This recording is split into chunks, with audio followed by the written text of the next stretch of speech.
Hello, it's Ian from the Shetland Library again. Badge and everything. I'm here to read you the second part of Mr. Gum and the Goblins for Baddies and Villains Week. Or is it Villains and Baddies? Whatever. Really bad Rudolali's week. So here we go. Chapter 4. You're a bad man, Mr. Laundrette. Ready? Good. The next morning dawned cold and clear in Lamonic Bibber. Martin Laundrette was up early to work on his very secret invention when Jonathan Ripples happened to stroll by. He was eating a very large sandwich filled with smaller sandwiches. Now, Jonathan Ripples might have been fat. In fact, he definitely was. But he wasn't stupid. "Oh, Martin, what's all this?" he asked, pointing towards the strange device. There were tubes and pipes coming off it, and a big motor attached to the back, and a wide round hole in the front. "It's just a washing machine," said Martin Laundrette innocently. "I do run a laundrette, you know." "But why is it so big?" asked Jonathan Ripples, poking his head in through the round door.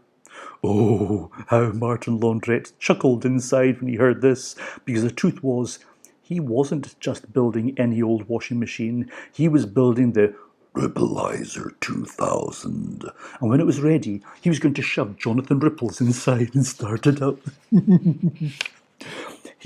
He always acts so high and mighty, thought Martin. Well, the Rippleizer 2000 will rinse the smile off his fat face once and for all. It won't kill him or anything, because this is a children's book, but it will teach that flabber whopper a lesson, all right. "You're not up to any shenanigans, are you?" said Jonathan Ripples, who knew the laundrette owner only too well. "Who, me?" protested Martin Laundrette. "Gosh, no. I'm simply building a really big washing machine, that's all. One that you could fit into, but that's just a complete coincidence." Said Jonathan Ripples suspiciously, and off he waddled in all his glorious bulk. Chapter 3. Chapter 5 even. Chapter 3. Going back in time. The meeting at the stone table. Meanwhile, over at the stone table on the other side of town, there was serious business taking place. Now, the stone table was a mysterious and powerful object of ancient times, and it stood in a field of long grass, surrounded by questions and long grass. How old was it? Who had built it? What had it been used for so long ago? No one knew the answers, but the best guess came from a famous scientist called Crunchy. "I have done careful scientific experiments with a ruler," declared Crunchy, "and I estimate that this stone table is over 20 years old, and I estimate it was built by people, and I estimate it was originally used as a table. Now I am off to mess around in pyramids and dig up a mummy, because that is what scientists do." And now, sitting around the stone table in the thin December sunshine were Friday, Alan Taylor and Polly, all looking very solemn indeed. "Good friends," began Friday, "I have gathered you here this winter's morn because Father Christmas has been kidnapped by an evil sparrow who wants all the presents for himself, and it is up to us to come to his rescue." "Friday," sighed Polly. "It's just that film we watched last week. A very sparrowy Christmas, remember?" "Not really," said Friday truthfully. "So why have I gathered you here this winter's morn?" "Because Mrs. Lovely got attacked on Goblin Mountain," said Alan Taylor. "Remember?" "Not really," said Friday truthfully. "Now, listen, friends. Last night a wise dream came to me, and a strange voice spoke unto me, and it said, 'Hello, Friday. How are you? I like your hat. Oh, by the way, you must go on a brave quest and sort out those goblins before things get worse.'" "The voice said I must go up Goblin Mountain," continued Friday, "and I must go armed only with pure thoughts, an honest tongue, and a brave heart. plus a sword in case all that stuff doesn't work. And so, friends, I depart at noon, but I will need to pick one other brave traveller to accompany me on me quest. Oh, pick me, please, cried Polly. Sorry, said Friday, shaking his head in a little gesture that he'd invented to mean no. Everyone in Lamont Bibber used his ingenious system. Why not try it yourself? I've decided to take Yellowbeard instead, said Friday, and he pointed to a thick-set dwarf with a bushy black beard who sat by his side, dressed in chainmail and carrying a battle-axe. Until that moment, Polly hadn't noticed him before there. Yellowbeard, protested Polly. But Friday, we're a team, you and me, together with the very best at adventures and such like. Sorry, said Friday, but Yellowbeard the dwarf it is, and he's my new best friend, by the way. Well, just then, Alan Taylor gave a little giggle, and suddenly Polly realised what was going on. Hold on, she thought. This looks like one of Friday's amazing jokes. She took a closer look and saw that Yellowbeard was just made out of cardboard. Friday had been up most of the night cutting him out and colouring him in with felt tips. "Oh, Frides," laughed Polly, pushing Yellowbeard over into the snow. "You and your amazing jokes." "The truth is a lemon meringue," laughed Friday affectionately. "Of course you're coming with me, Polly." "And I will stay and look after Mrs. Lovely," proclaimed Alan Taylor. "I will teach her about the natural world with my collection of wildlife documentaries. I've got a brilliant one about leopards. They are fascinating creatures, and the spots on their fur are known as spots." "It is well said, sir," remarked Friday, taking out his tuba.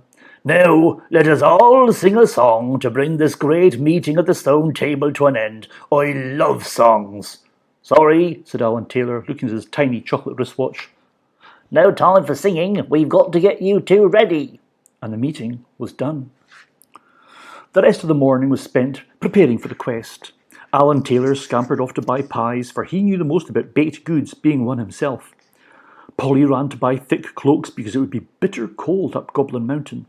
And Friday played a computer game down the arcade and got a really high score. Eventually, noon came around, as noon always does. Good old noon, it never lets you down.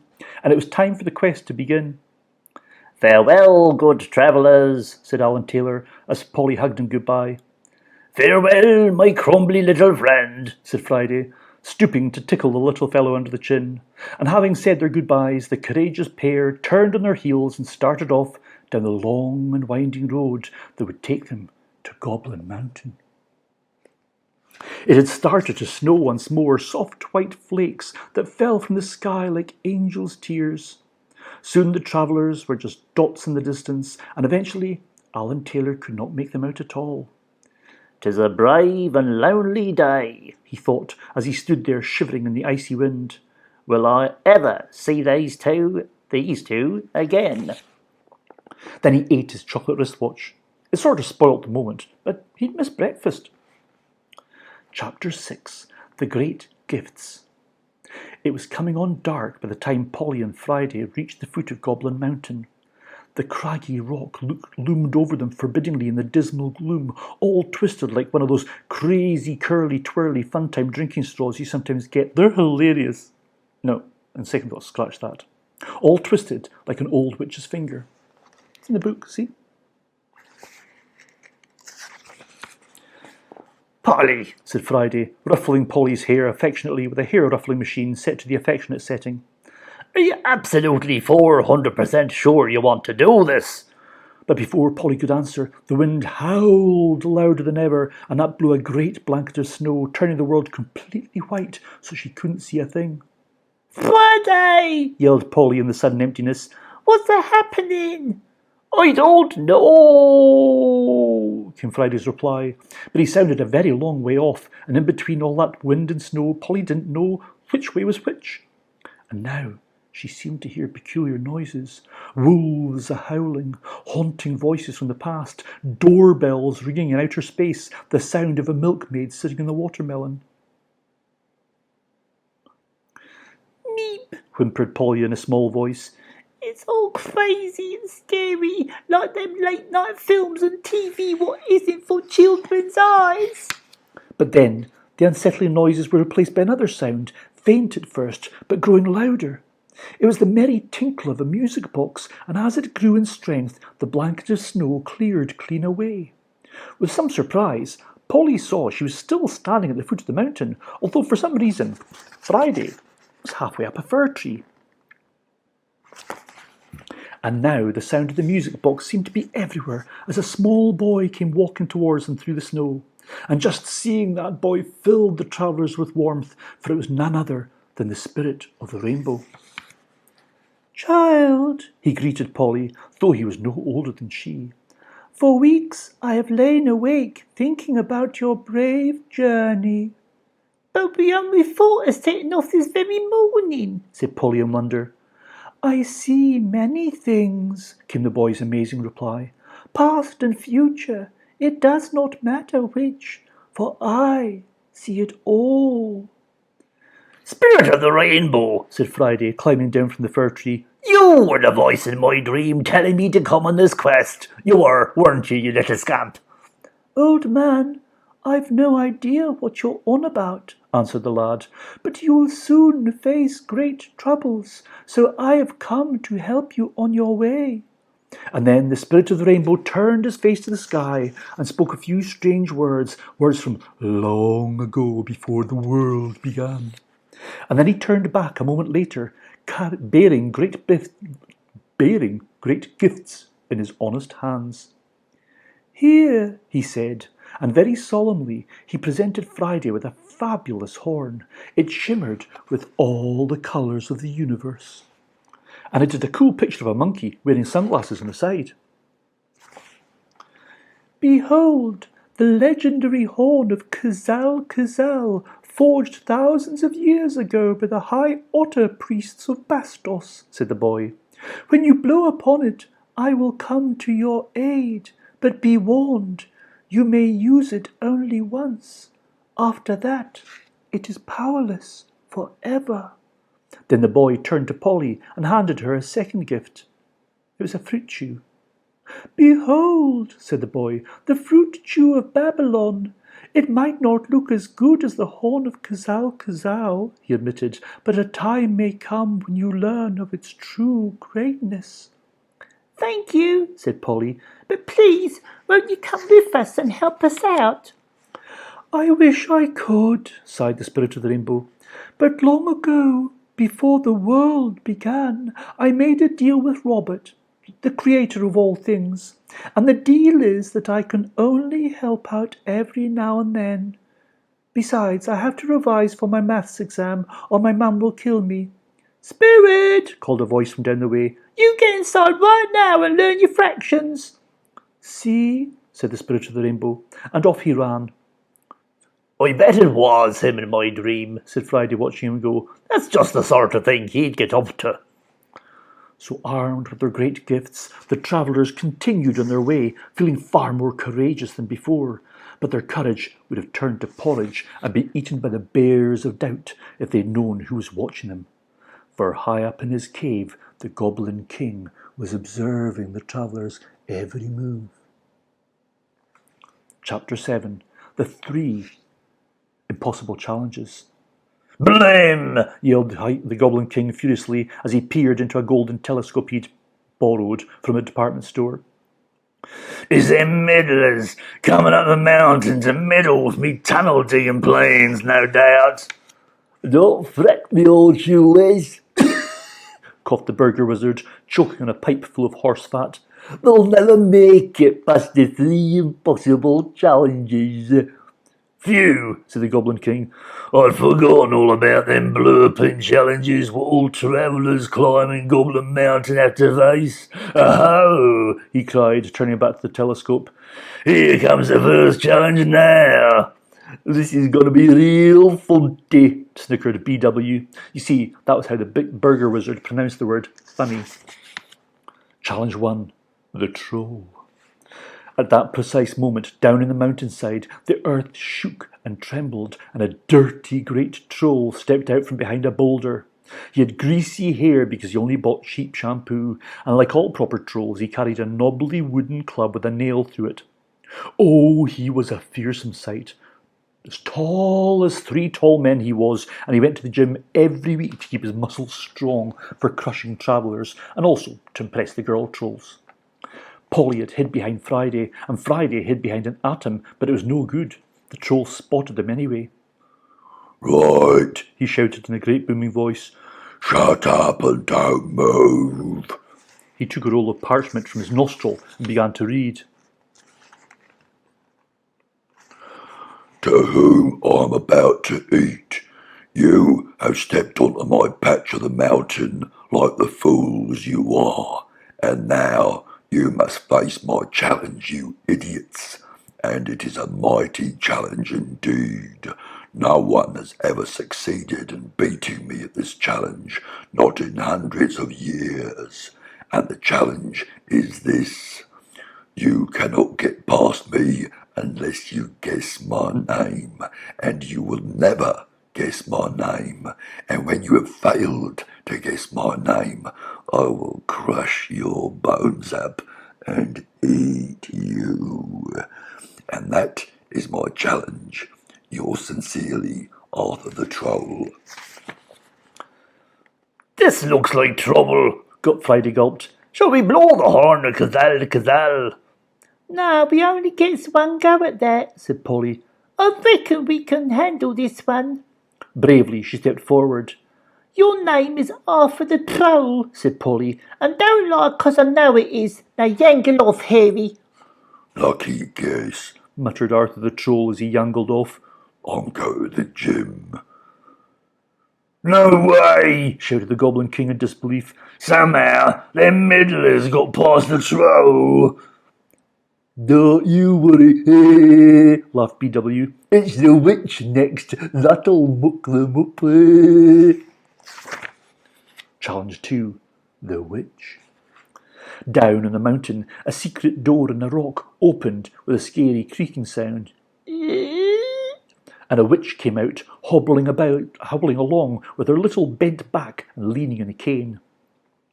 I'm gonna do spells on you, she cackled. Yes, that's right, spells. I'm gonna muck you up. Did you hear that? said Friday in fright. Spells! Quick, said Polly. blow the horn of Cazal. Hold on a minute. She's not getting nowhere near us. It was true. The witch was moving along at about 1 centimetre a minute. As the travellers watched, she was overtaken by a dead snail. When I get near enough, I'm gonna do spells, called the witch, brandishing her cane. Then you'll be sorry. Spells. And there she is. There she is. There, right there. That's her. Friday and Polly looked at each other. Shall we escape now or later? said Friday. Later, said Polly. After supper. So Friday fetched some sticks to start a fire, and Polly took out the pies and some apples, and they made a fine meal. And all the while the witch inched along, occasionally calling out her threats. Spells! After they'd eaten, the travellers sat and talked a while. Then they played a few games of backgammon, and after that they did a 10,000-piece jigsaw puzzle. Altogether it was a very jolly time. But eventually Friday stood up. Right, we better hurry up, or the witch will catch us in a few hours, he said. So up Polly got, and together they continued on their way. Just you wait till I'm close enough to do my spells, the witch called after them, shaking her fist very slowly as moss was growing on her shoes. Then you'll be sorry. Unbelievable, screamed the Goblin King, staring into the telescope. Somehow them meddlers beat the witch and all. True, admitted BW, but they'll never survive the final challenge. What, that thing that looks like a gherkin? Sneered the Goblin King. Come off it, he's the easiest one of the lot. Challenge 3. That thing that looks like a gherkin. Down in the mountain, the thing that looked like a gherkin rolled menacingly towards the travellers. Friday stepped on it with his boot, and they continued on their way. Shrimp! Shouted the Goblin King. If you ask me, them impossible challenges is a load of old toilets. Oi, Captain Ankles! He called, and instantly the Goblin Captain appeared, accompanied by his faithful Lieutenant Oink Balloon. Now listen, Ankles, said Goblin King. I want you to go and capture some meddlers for me. It's a big important job, right? So take your best soldiers with you.